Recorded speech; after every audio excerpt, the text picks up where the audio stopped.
Retour sur le plateau de TV Finance et avant de retrouver Charles Janus pour le Chronocac, une toute dernière information concernant les pénuries de carburant. Eh bien, sachez que la situation continue lentement de s'améliorer puisque 10% des stations-service sont touchées par des difficultés résiduelles. L'annonce faite à l'instant de Clément Beaune, le ministre délégué en charge des transports. Voilà, il est 9 h et vous le voyez, Charles Janus est avec nous. Bonjour Charles. Bonjour. Vous êtes coach chez Interactive Trading et comme tout lundi, comme tous les lundis, on va s'intéresser ce matin avec vous au CAC, l'indice parisien qui s'est délesté de moins 0,85% vendredi, limitant la casse face à des taux obligataires au plus haut. Mais la semaine demeure globalement positive avec un gain de plus 1,7%. Oui, en effet, un indice parisien qui a très bien tenu donc la semaine passée. Mais attention, la semaine va devenir vraiment cruciale puisqu'on a énormément d'informations cette semaine à suivre. Tout d'abord sur le plan macroéconomique, on a ce matin en Europe des PMI, cet après-midi aux États-Unis.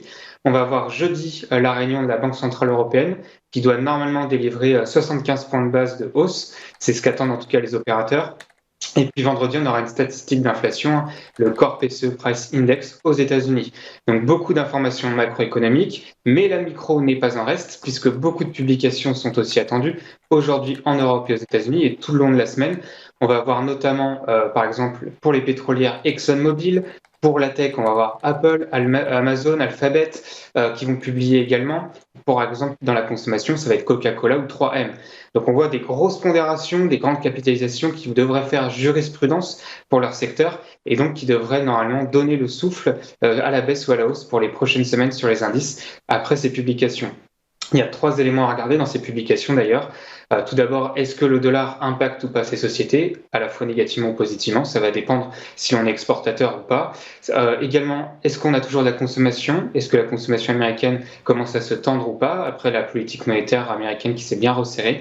Et puis enfin, on va bien évidemment, comme à notre habitude, regarder les guidance.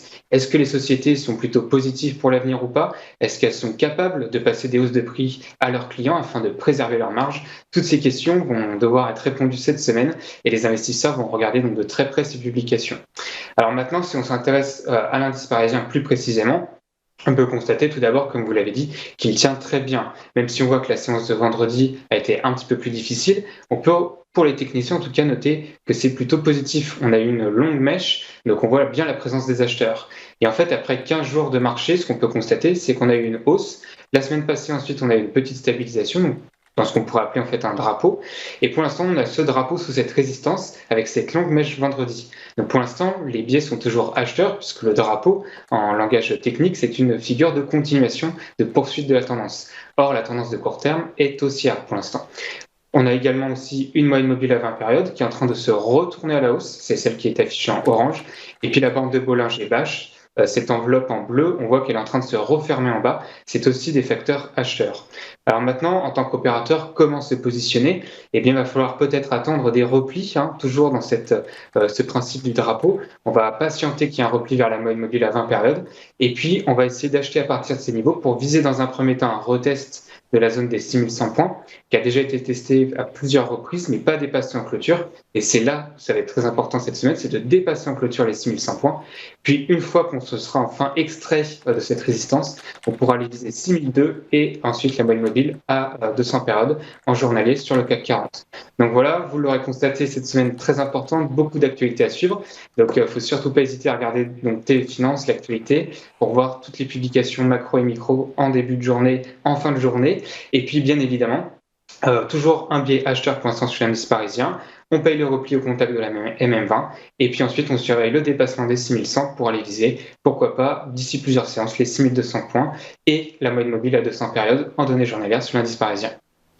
Et vous parliez, Charles, du franchissement des 6100. Eh bien, ils viennent d'être franchis à l'instant avec une hausse à la seconde près, plus 1,08% au moment où on se parle. Merci beaucoup, Charles Janus, pour votre décryptage et belle journée à vous.